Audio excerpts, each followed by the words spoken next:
The bus came to a stop right in front of the tall iron gates. Elena stepped down carefully, holding her bag close to her chest. Her heart was beating so fast she could hear it in her ears. There it was, West Bridge Academy, the place she had dreamed about for years, but never really thought she would see from the inside. The building looked like something out of a movie. Huge stone columns reached up toward the sky, and the windows sparkled in the morning light. Everything about it screamed expensive. Everything about it screamed that people like her didn't usually walk through those doors. Elena looked down at her shoes. They were clean. She had made sure of that. Scrubbed them last night until her hands hurt, but clean couldn't hide the worn leather or the way the sole was starting to separate on the left one. She had tried to glue it back, and it was holding for now. That would have to be enough. Around her, other students were arriving. A black car pulled up, sleek and shiny, and a girl stepped out wearing the same uniform as Elena. But somehow, on her, it looked different. Crisp, new, perfect. The girl didn't even glance at Elena as she walked past, talking on her phone about some vacation in Paris. Another car arrived, then another. Elena watched as students pulled out instrument cases that probably cost more than her grandmother's rent. Violins in leather cases, cellos that looked brand new. One boy was complaining to his father about wanting a different brand of clarinet, saying the one he had wasn't good enough anymore. Elena touched the envelope in her pocket. Her acceptance letter. Her scholarship letter. The thing that made all of this possible. She had read it so many times the paper was soft at the folds. Full scholarship based on exceptional potential and financial need. Those words had made her grandmother cry happy tears in their little kitchen. She didn't have a fancy instrument case to carry. Didn't have an instrument at all, really, not one that belonged to her. Back home, she played on the old, upright piano in her grandmother's apartment, the one that had been there longer than Elena had been alive. Her grandmother said it came with the apartment, left behind by whoever lived there before. That piano had taught Elena everything she knew. YouTube videos played on an old laptop, library books about music theory that she checked out over and over again, and hours of practice while her grandmother cooked dinner or folded laundry. The piano wasn't much to look at. Some of the white keys had turned yellow, and there was a coffee stain on the top that never quite came out. But when Elena played it, none of that mattered. Taking a deep breath, she walked through the gates. A woman with a clipboard stood near the entrance, checking names. Elena gave hers and received a folder with her schedule and a map of the campus. The inside of the building was even more impressive than the outside. The floors were polished so well she could almost see her reflection. Large portraits hung on the walls, probably past headmasters or famous musicians who had studied here. Everything smelled expensive somehow, like old wood and furniture polish and success. Other students seemed to know exactly where they were going. They walked in groups, laughing and catching up after the summer. A few glanced at Elena, their eyes moving from her face down to her shoes and back up again. She saw one girl whisper something to her friend. Both of them looked at her and smiled in a way that didn't seem friendly at all. Elena found the auditorium where orientation was being held. She took a seat near the back, hoping to just blend in and observe, learn the rules, figure out how things worked here. The seats were plush and comfortable, nothing like the metal folding chairs in her old school's multi-purpose room. The headmaster walked onto the stage, an older man with white hair and an expensive-looking suit. He welcomed everyone and started talking about Westbridge's proud history. 200 years of excellence, notable alumni who had performed in concert halls around the world, the tradition of producing not just musicians, but artists who shaped culture. Elena listened carefully, taking in every word. This was her chance. Her one shot at a real music education, at learning from actual teachers instead of just watching videos, at maybe possibly, one day becoming the kind of musician she had only dared to dream about. Then the headmaster said something that made Elena sit up straighter. He announced a special competition, the winter recital, held every year just before the holidays. Every student would have the chance to perform, but only one would be chosen as the outstanding performer, and that person would receive a mentorship with Victor Caldwell. The room buzzed with excited whispers. Elena knew that name. Everyone who cared about piano knew that name. Victor Caldwell had played in every major concert hall. He had won awards she couldn't even pronounce. He was a legend, and he was offering to personally mentor one student from this school. Elena's hands gripped the armrests of her seat. This was it. This was bigger than just getting through the year or proving she belonged here. This was a chance at something real, something that could change everything. But as she looked around the auditorium, doubt crept in. These students had been training their whole lives. They had private tutors and expensive instruments and parents who understood music. They probably went to concerts and summer programs and had every advantage she had never had. What did she have? An old, upright piano with sticky keys and dreams that sometimes felt too big for someone like her. After orientation, students were divided into groups for campus tours. Elena followed her group quietly, taking mental notes of where everything was. The main practice building, the library, the student center. Everything was beautiful and well-maintained. One girl in her group, tall with perfectly styled hair, was talking loudly about her summer. She had attended some prestigious music camp in Austria. Another student chimed in about studying with a famous violinist in New York. They traded stories about their experiences like trading cards, each one trying to top the other. Elena stayed quiet. Her summer had been spent working at a grocery store, stocking shelves and running the register.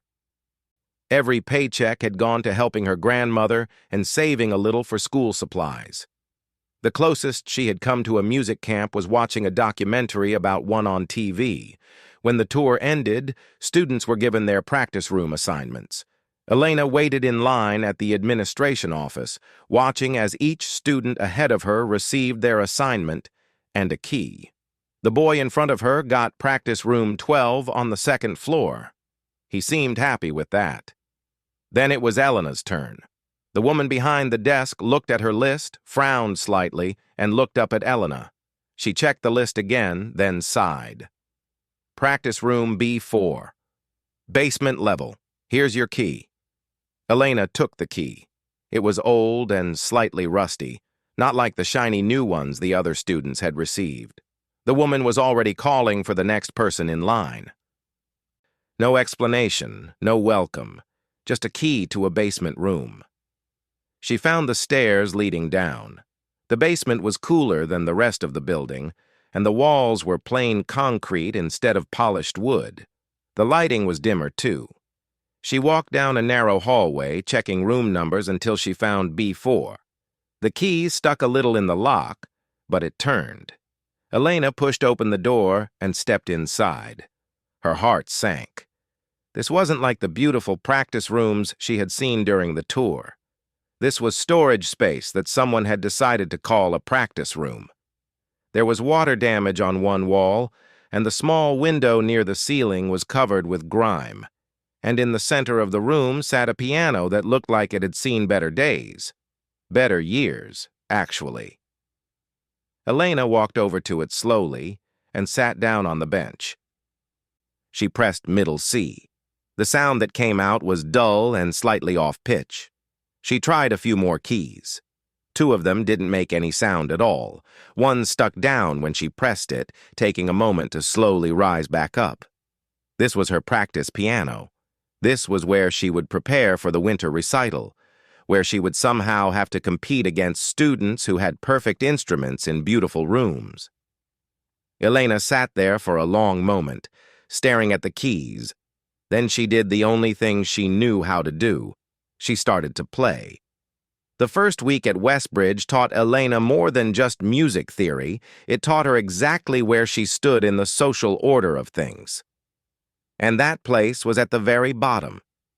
She learned the rules fast. The practice rooms on the third floor, the ones with the big windows and the beautiful grand pianos, those belonged to certain students. Students whose last names were on buildings. Students whose parents wrote big checks to the school every year. These weren't official rules. Nobody posted them anywhere, but everyone knew them just the same. Victoria Chen was one of those students. Her family had donated the new wing of the music building 3 years ago. There was actually a plaque with her grandfather's name on it near the entrance. Victoria had been playing piano since she was 4 years old, trained by teachers who charged more per hour than Elena's grandmother made in a day. She walked through the hallways like she owned them. Maybe in a way she did. Then there was Daniel Ashford. His father was some famous conductor in Europe. Daniel played at least 4 instruments and spoke 3 languages. He had performed at competitions in different countries, places Elena had only seen in pictures. He was talented, everyone said so. But more than that, he had connections. The kind that opened doors before you even had to knock. These students and others like them claimed the best practice rooms every single day. They had a system. They would put their bags on the door handles early in the morning, marking their territory like animals in the wild. By the time Elena finished her morning classes and tried to find a decent room to practice in, everything good was already taken. She tried once to practice in one of the third-floor rooms. It was early, really early. She thought maybe if she got there before everyone else, she could use a proper piano for an hour. Just 1 hour on an instrument that actually worked right. The room was empty, and the piano was beautiful. A Steinway grand, polished until it gleamed. Elena sat down and started playing, and it felt like magic. The keys responded to the lightest touch. Every note rang out clear and true. This was what a real piano felt like. This was what the other students got to play on every single day. She had been playing for maybe 20 minutes when the door opened. Victoria stood there with 2 of her friends. They all stared at Elena like she had broken into someone's house. "Excuse me, but this is my practice room," Victoria said. Her voice was sweet, but her eyes were not. Elena stood up quickly. "I'm sorry. I didn't see anyone's name on the schedule outside." "We don't need to put our names on schedules," one of Victoria's friends said, laughing a little. "Everyone knows these rooms are reserved." "I didn't know," Elena said quietly. "I'm new. I just thought—" "Well, now you know," Victoria interrupted. She walked over to the piano and put her expensive leather bag on top of it like she was reclaiming stolen property. "Maybe you should stick to the basement. I heard they put you down there. Probably where you'll be most comfortable anyway." Elena felt her face get hot. She grabbed her sheet music and left without another word. Behind her, she could hear them laughing. Not loud, mean laughing. Worse, the kind of quiet laughing that said they didn't even think she was worth the energy of being properly mean to. After that, Elena didn't try for the good practice rooms anymore. She went straight to B4 in the basement every day after classes. Her broken piano was waiting for her, faithful in its brokenness. At least nobody else wanted it. At least down here, she didn't have to see the looks or hear the whispers. But the whispers found her anyway. In the cafeteria, she would sit alone with her lunch, usually something simple she had packed from home. She couldn't afford the fancy meals most students bought. At the table next to her, she heard Victoria talking with her group. "I heard scholarship students have to maintain a 90% average or they get kicked out," Victoria said, loud enough that Elena knew she was meant to hear it. "Can you imagine that kind of pressure? I would just die." "At least we don't have to worry about that," another girl said. "My dad already donated for next year. I'm set no matter what." They all laughed. Elena kept eating her sandwich, pretending she couldn't hear them. Pretending it didn't bother her that while she was worried about grades and performance and keeping her scholarship, these students worried about which expensive restaurant to go to for dinner. The broken piano in the basement became both her curse and her refuge. The keys that didn't work meant she had to completely rearrange some pieces of music. That beautiful Chopin piece she loved? Couldn't play it. Two of the essential notes were dead keys. That Mozart sonata? She had to skip entire sections or try to play them an octave higher, which sounded wrong but was better than nothing. The sustain pedal didn't work at all. It just hung there, useless. So every piece she played had to be done without it. While other students could let notes blend and flow into each other, creating those beautiful, dreamy sounds, Elena's playing came out choppy. Each note separated and alone, no matter how much she wanted them to connect. She tried to make the best of it. She really did. She stayed late every night, long after other students had gone back to their dorms. The janitor got used to seeing her down there. He was a kind man named Raymond who would sometimes bring her a cup of hot chocolate from the vending machine upstairs. "Still at it?" he would ask, shaking his head with a smile. "You work harder than any student I've seen come through here." "Have to," Elena would say. "Got a lot to catch up on." What she didn't tell him was that she was also trying to figure out how to make this broken piano work for her instead of against her. She started learning exactly which keys worked and which didn't. She memorized the timing on the sticky keys, knowing she had to press them a split second earlier to get the sound when she needed it. She learned to play harder on some keys that barely made sound and softer on others that came through too loud. It was like learning a completely different instrument. Not just piano, but this specific, broken, frustrating piano that nobody else would touch. Her fingers developed calluses, and her back hurt from sitting on the old bench for hours. But slowly, very slowly, she was adapting. One evening, about 3 weeks into the semester, Elena was packing up her things when she heard footsteps in the hallway. That was unusual. Nobody came down here except her and Raymond. She looked up to see one of her classmates, a quiet boy named Thomas, who played violin. "Hey," he said, looking a little embarrassed to be there. "I heard you down here. Just wanted to say, you're really dedicated. I can hear you practicing every day when I walk past." Elena wasn't sure what to say. "Thanks. Just trying to keep up with everyone else." Thomas nodded. "Yeah, I get it. It's tough here if you're not part of the inner circle." He hesitated, then added, "Don't let them get to you. Victoria and her group, I mean. They're not as good as they think they are. They've just had every advantage handed to them." It was the first kind thing another student had said to her since she arrived. Elena felt a lump form in her throat. "Thanks," she managed to say. "That actually helps." After he left, Elena sat back down at the broken piano. She looked at the dead keys, the chipped wood, the bench that wobbled. This wasn't what she had imagined when she dreamed of coming to Westbridge, but it was what she had, and somehow, she was going to make it enough. 2 months had passed since Elena first walked through the gates of Westbridge Academy. 2 months of early mornings and late nights, 2 months of practicing on a piano that fought her every step of the way, 2 months of being invisible to most students and a source of quiet amusement to others. She had gotten used to it, or at least that's what she told herself. The whispers in the hallway didn't sting quite as much anymore.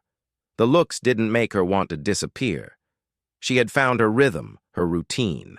Classes in the morning, lunch alone with a book, more classes, then straight to the basement until the building closed. It wasn't the experience she had dreamed of, but it was hers. Then Professor Dmitri made an announcement that changed everything. It was a Tuesday morning in advanced piano class.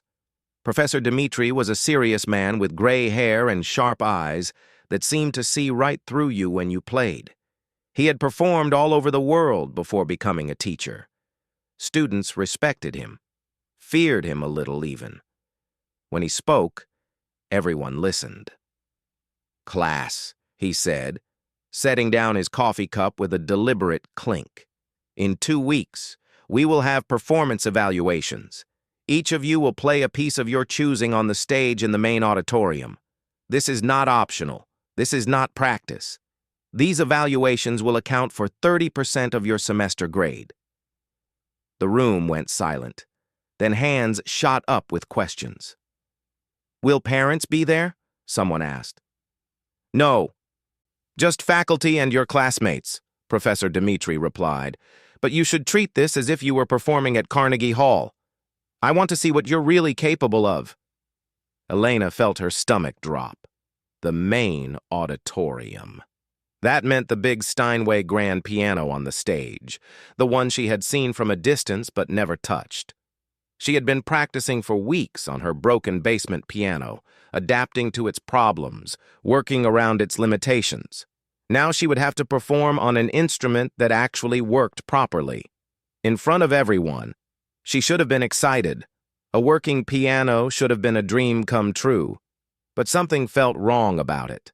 She had become so used to compensating for broken keys and sticky action that she wasn't sure her fingers would remember how to play on a normal instrument. The next 2 weeks were torture. Elena practiced harder than ever, but doubt crept into every session. She would play a passage perfectly on her broken piano, then imagine how it would sound on the stage.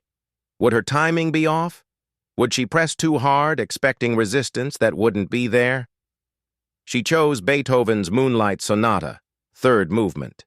It was ambitious, everyone knew that piece. It was fast and technically challenging, full of running notes and dramatic dynamics. But Elena had fallen in love with it years ago, back when she first started teaching herself. If she was going to be judged, she wanted it to be on something that meant something to her. The day of the evaluations arrived cold and gray. Elena barely touched her breakfast. Her hands felt shaky, and there was a knot in her stomach that wouldn't go away. She went to her morning classes but couldn't focus on anything the teacher said.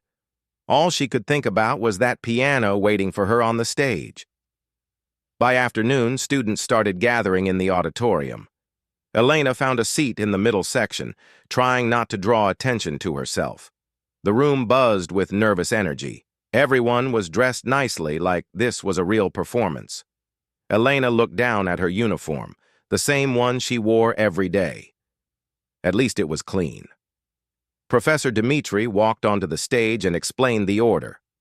Students would perform alphabetically by last name. Elena's last name was Martinez, so she would be somewhere in the middle.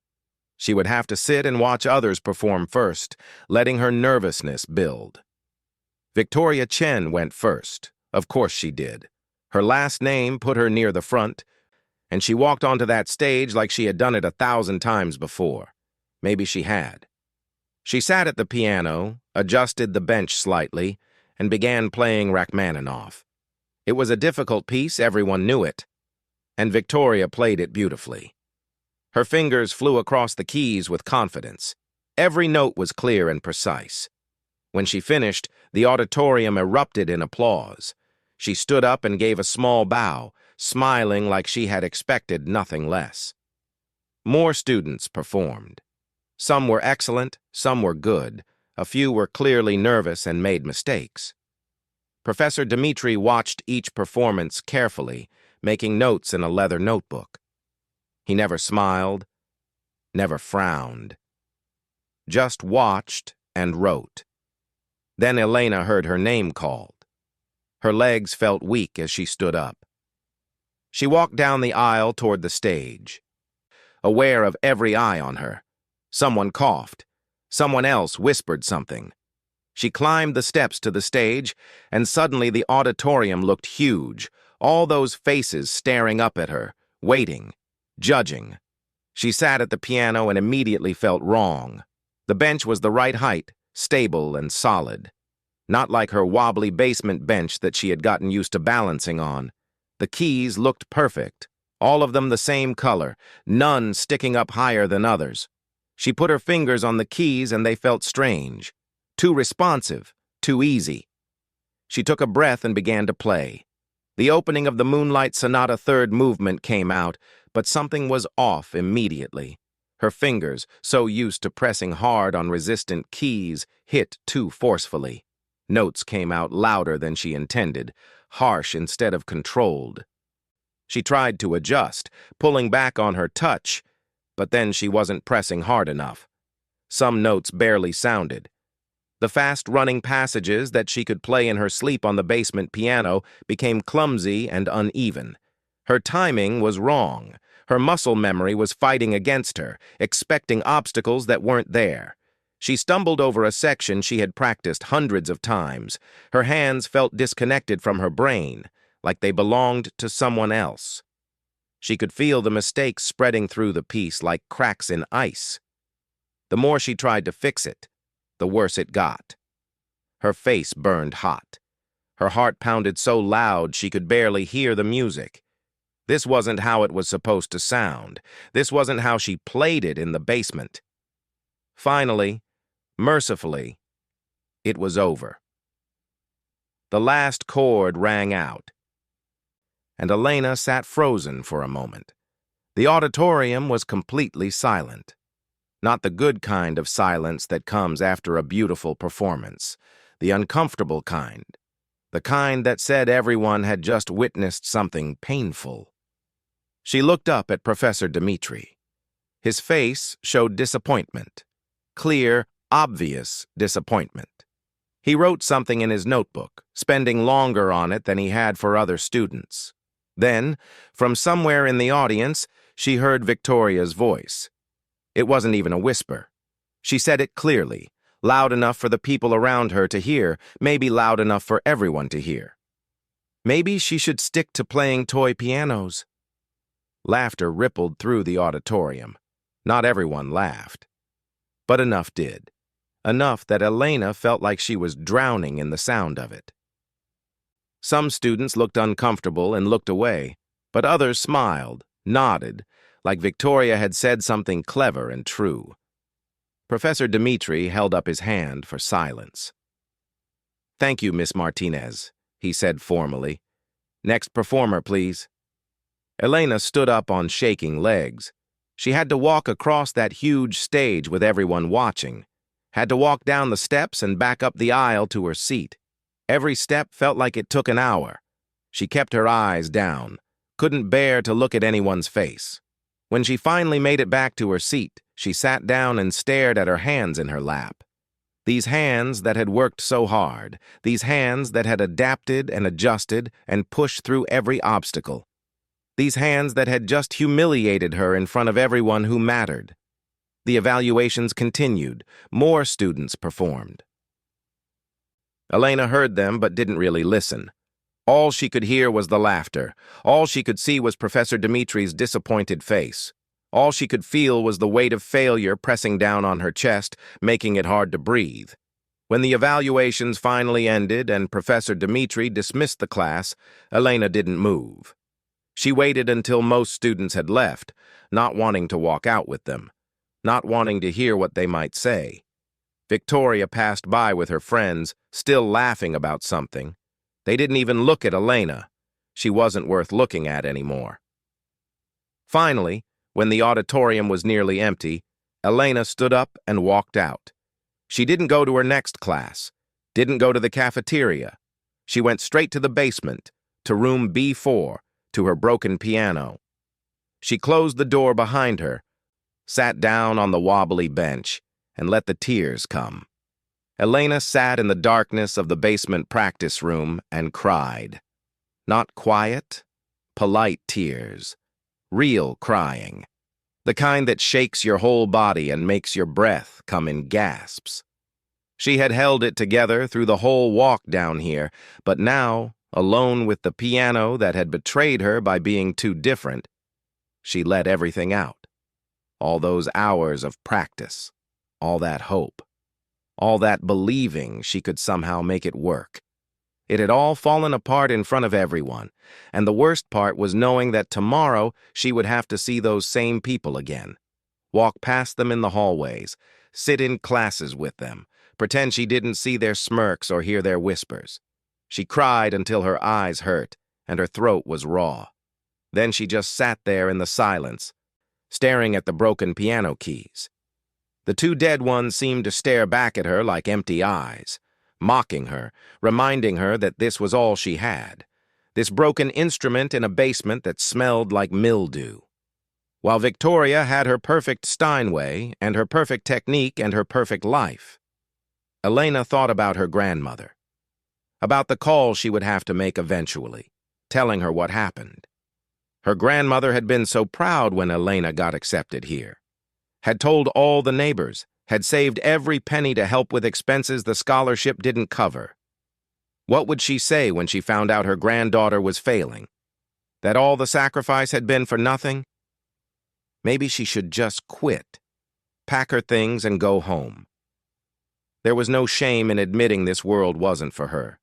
She could get a job, help her grandmother, stop pretending she belonged somewhere she clearly didn't. These students had been training since they were children with the best teachers and the best instruments. What made her think she could compete with that? She put her hands on the keys but didn't press down. Just let them rest there, feeling the cool, chipped ivory under her fingertips. And then something strange happened. She started really looking at this piano, not as the broken thing that had ruined her chances, but as the instrument that had been with her every single day since she arrived. This piano had taught her things the other students with their perfect instruments would never learn. Every day she had to listen more carefully than they did, had to feel the music more deeply because she couldn't rely on the piano to do the work for her. While Victoria could press a key and get a perfect sound automatically, Elena had to coax and persuade and work for every single note. She had developed sensitivity in her playing that came from necessity. She could hear the smallest change in tone, feel the tiniest shift in dynamics, because on this piano, everything mattered. Every bit of pressure, every angle of attack, every subtle movement made the difference between sound and silence. And she had learned to be creative. When she couldn't play something the way it was written, she had to find another way, rearrange it, adapt it, make it work within the limitations she had. While other students just followed the sheet music exactly as written, she had been forced to think like a composer, understanding the music deeply enough to change it and still keep its soul. Elena sat up straighter. Her tears had stopped without her noticing.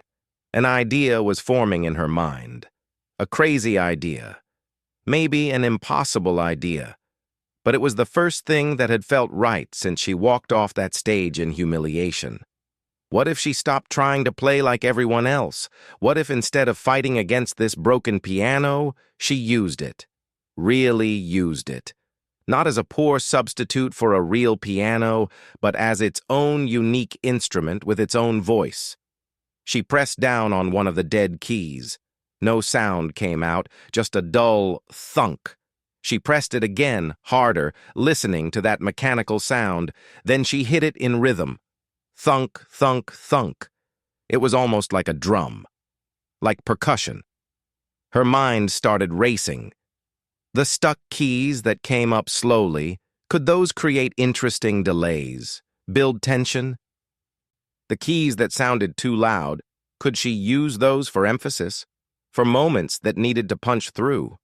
What if she wrote her own piece, not tried to play Beethoven or Chopin or any of the classical composers everyone expected? What if she composed something new, something built specifically for this piano's flaws, something that turned broken into beautiful? Elena pulled out a blank piece of staff paper from her bag. Her hands were shaking again, but this time it wasn't from fear or sadness. It was excitement, energy, the feeling she used to get when she first fell in love with music, back before she knew about schools like Westbridge or competitions or any of it, back when it was just her and an old piano and the pure joy of making sound. She started sketching ideas, a melody that used only the working keys, but incorporated the dead keys as percussion. A rhythm section where the stuck keys created delays that felt intentional, like syncopation. Dynamic swells that took advantage of the uneven volume, making some notes whisper and others shout. Hours passed. Elena didn't notice. She played fragments, wrote them down, crossed them out, tried again. The piece was starting to take shape in her mind.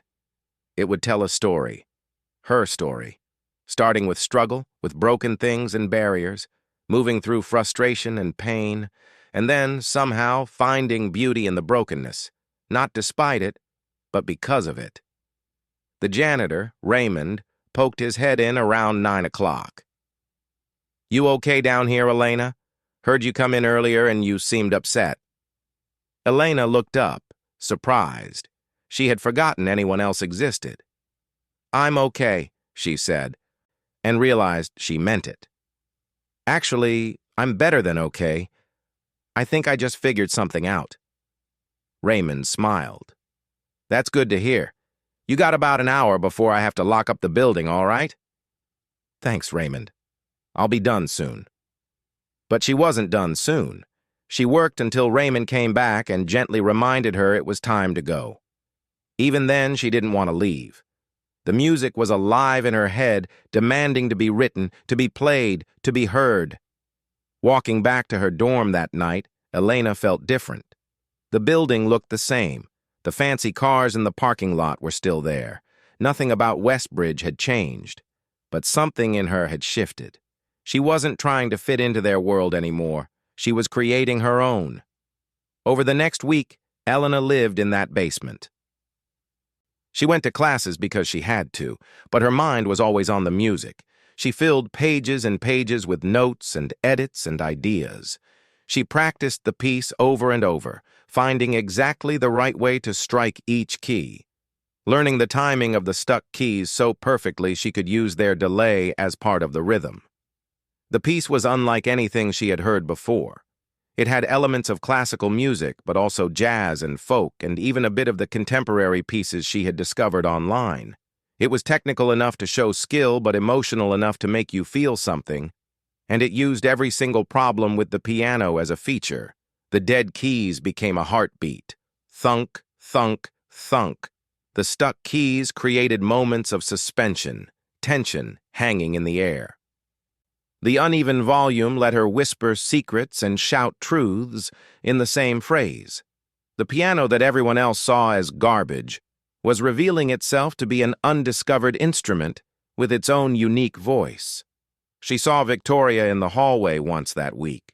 Victoria was with her friends, and when she spotted Elena, she said something that made them all laugh. Elena felt the old hurt start to rise, but then she remembered her music waiting in the basement, her secret, her creation, and she just kept walking. Thomas, the violin student who had been kind to her before, stopped her after class one day. "Hey, I heard you've been practicing something new. Sounds interesting when I walk past the basement." "Yeah," Elena said. "Something I'm writing myself." His eyes widened. "Really? That's bold. For the winter recital?" Elena nodded. She hadn't officially decided until that moment, but saying it out loud made it real. "Yeah, for the winter recital." "I can't wait to hear it," Thomas said, and he sounded like he meant it. That night, Elena called her grandmother. She had been putting it off, afraid to talk about the disaster of the evaluation, but now she had something else to talk about. "Abuela," she said when her grandmother answered, "I'm writing a piece of music, my own composition." Her grandmother was quiet for a moment. Then she said, "Tell me about it, mija." And Elena did.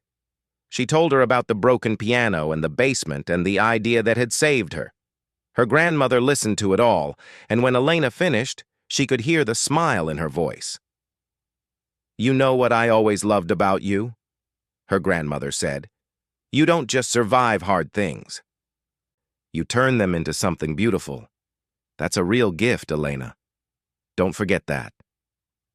After they hung up, Elena went back to the basement one more time. She sat at the broken piano and played her piece from beginning to end. It wasn't perfect yet. Still needed work. But it was real. It was true. And it was completely, entirely hers. The night of the winter recital came faster than Elena expected. One day she was working on her piece in the basement, And the next thing she knew, it was December, and snow was falling outside the tall windows of Westbridge Academy. The main concert hall looked completely different than it had for the evaluations. This was the real thing.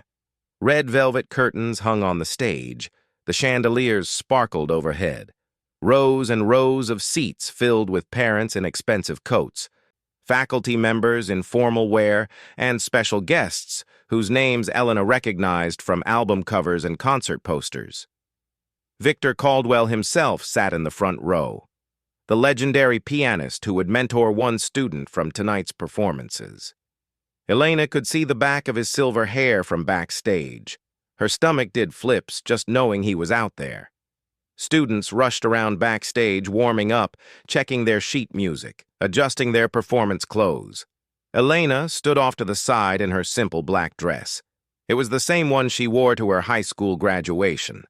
A little faded now, but it was all she had. Around her, other students wore designer gowns and tailored suits that probably cost more than Elena's grandmother paid in rent for 6 months. Victoria swept past in an emerald green dress that shimmered when she moved. She looked like she belonged on a red carpet somewhere. She didn't even glance at Elena. Why would she? As far as Victoria was concerned, Elena wasn't competition, just the scholarship girl who had embarrassed herself at evaluations. The recital began right on time. Professor Dmitri walked onto the stage to welcome everyone and explain the format. Each student would perform one piece. At the end, Victor Caldwell would announce his choice for the mentorship. Simple as that. Everything Elena had worked for came down to this one night. Daniel Ashford performed first. His Rachmaninoff was technically perfect, exactly what you would expect from someone trained by the best teachers in Europe. The audience applauded politely. Next was a girl who played Debussy with beautiful tone, but not much feeling behind it. More applause. Victoria's turn came about halfway through. She walked onto that stage owning every step, sat at the piano like she had been born to be there, and played Liszt. It was a bold choice, flashy and difficult, and she played it well, very well. Her fingers flew across the keys in those impossible, rapid passages. When she finished, people in the audience actually stood up. A standing ovation before the night was even half over. Elena watched from the wings and felt her confidence waver. How could she compete with that? Victoria had everything: skill, training, confidence, and a dress that probably cost as much as Elena's entire scholarship. What did Elena have? A piece no one had ever heard, written for a piano that belonged in a dumpster. More students performed, some brilliant, some good, some forgettable. Elena barely registered them. Her heart pounded so hard she wondered if people nearby could hear it. Her hands felt cold and shaky. Then she heard her name called, her full name echoing through the concert hall. Elena Martinez. Time seemed to slow down as she walked onto the stage. The lights were bright, making it hard to see the audience clearly. Just shapes and shadows, and the knowledge that hundreds of eyes were on her. But then she saw it. Her broken piano. She had made a special request to the administration. At first they had laughed, actually laughed at the idea. Use the basement practice piano for the winter recital? In the main concert hall? It was unprecedented, ridiculous even. But Elena had been firm. She explained that her piece was composed specifically for that instrument, that it wouldn't work on any other piano. Professor Dmitri had seemed intrigued by this and convinced the administration to allow it.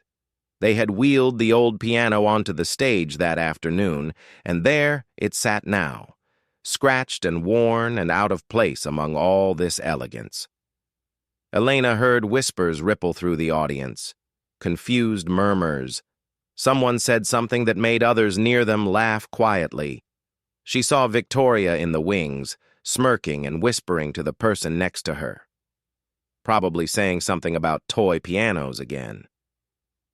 Elena sat down at her broken piano, the familiar wobbly bench, the chipped keys under her fingers, the 2 dead ones that would serve as her percussion. coming home after being lost. She took a breath. Then she began to play. The piece started quietly. A simple melody using only the working keys, almost fragile. Like something small and uncertain trying to find its voice. The dead keys came in softly. Thunk, thunk, thunk. A heartbeat. Slow at first, then gradually building. The melody grew more complex, and Elena began incorporating the piano's flaws intentionally. A stuck key created a moment of suspension right before a phrase resolved, adding tension that made the resolution more satisfying. The uneven volume let her create dynamics impossible on a perfect piano. Some notes whispered like secrets. Others burst out like shouts that had been held in too long. She moved into the second section, where the piece became more aggressive. Here, she used the broken elements as percussion, as rhythm, as texture. The dead keys thundered like drums. The stuck keys created syncopated patterns that felt both chaotic and purposeful. It was angry and beautiful and raw. Elena wasn't just playing anymore. She was telling her story through sound. The struggle of being in a place where you don't belong. The pain of being dismissed and mocked. The frustration of having to work twice as hard for half the recognition. And then, in the middle of all that brokenness, finding something unique. Something that couldn't exist any other way. The third movement shifted again, becoming almost triumphant. The melody from the beginning returned, but transformed now, stronger, more confident. The broken elements that had seemed like flaws in the opening now sounded intentional, essential. The piano wasn't broken. It was just different, and that difference was what made it special. Elena's fingers flew across the keys. She forgot about the audience, forgot about Victoria, forgot about everything except the music pouring out of this instrument that everyone else had given up on. Sweat dripped down her back. Her arms ached. She didn't care.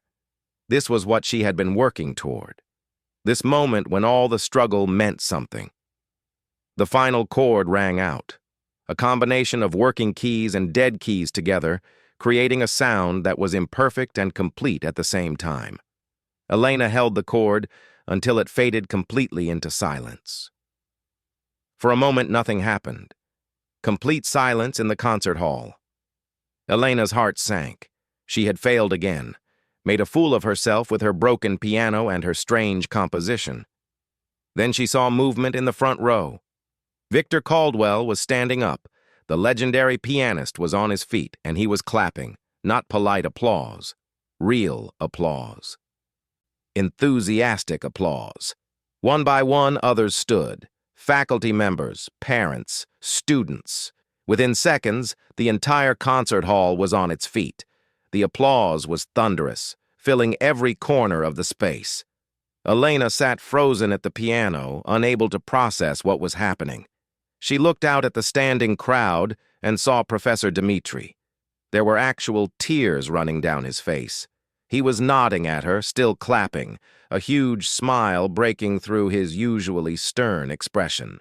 In the wings, she could see the other students. Some were clapping genuinely, looking stunned. Thomas was grinning and giving her a thumbs up. But Victoria stood completely still, her face pale, her arms at her sides. She wasn't clapping. She was just staring at Elena like she was seeing her for the first time. The applause continued for what felt like forever. Elena finally stood up and took a small bow, the way she had seen other students do. When she did, the applause somehow got even louder. Someone in the back actually whistled. Walking off the stage, Elena's legs felt weak. She made it to the wings and had to lean against the wall. Her whole body was shaking. Students she had never spoken to came up to congratulate her, asked her about the piece, about how she had come up with it. She barely remembered what she said in response. The rest of the recital finished quickly. A few more students performed, but Elena could barely focus on them. Her mind was still back in those moments on stage, still feeling the music moving through her fingers. Finally, it was time. Victor Caldwell returned to the stage. The hall went silent. This was it. The moment everyone had been waiting for. Choosing a student to mentor is never easy, Victor Caldwell began. His voice was warm but serious. I look for technical skill, yes. But more than that, I look for artistry, for courage, for the ability to take risks and create something genuine. Elena held her breath. Don't hope too much, she told herself. You did your best. That's enough. This year, one performance stood out not just for its technical merit, but for its originality and emotional honesty. It reminded me why I fell in love with music in the first place. The student who will receive this year's mentorship is Elena Martinez. The world tilted. Elena couldn't breathe. People around her were congratulating her, pushing her gently toward the stage. She walked out in a daze. Victor Caldwell shook her hand, and she heard him say, "That was extraordinary, truly extraordinary. I can't wait to work with you." She looked out at the audience, at all those faces that had dismissed her, doubted her, laughed at her, and she saw something she never thought she would see: respect, recognition, proof that being different, being broken even, didn't mean being less. Sometimes it meant being more. As she stood there on that stage, holding a certificate she couldn't quite believe was real, Elena thought about her grandmother, about the broken piano in the basement, about every moment of struggle that had led her here, and she understood that none of it had been wasted. Every obstacle had taught her something. Every closed door had forced her to find a window. She had arrived at Westbridge as someone who didn't belong. And she was leaving this stage as exactly who she was meant to be.